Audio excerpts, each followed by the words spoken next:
ভালো যদি বাঁচতে পারবে না তবে কাছে কেন এসেছিলে?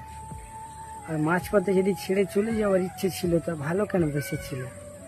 অবস্থা তো আমি করিনি, তুমি সামনে থেকে করেছিলে। আজকে হয়তো ভাবছো তুমি আমাকে ছেড়ে দিয়ে খুব খুশি আছো, খুব এতে আছো, কিন্তু একটা কথা বলে দিই, একটা কথা বুঝে নিও যে উপরে আল্লাহ আছেন, বিচার কিন্তু সবার সমানভাবে হয়।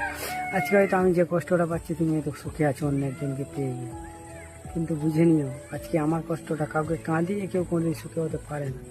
আজকে আমি কষ্ট হতে আছি, তুমি সুখে আছো, কালকে হয়তো আল্লাহ এমনটা করে দিতে পারে যে তোমার সুখটা আমাকে দিয়ে আমার কষ্টটা তোমাকে দিয়ে দিবে।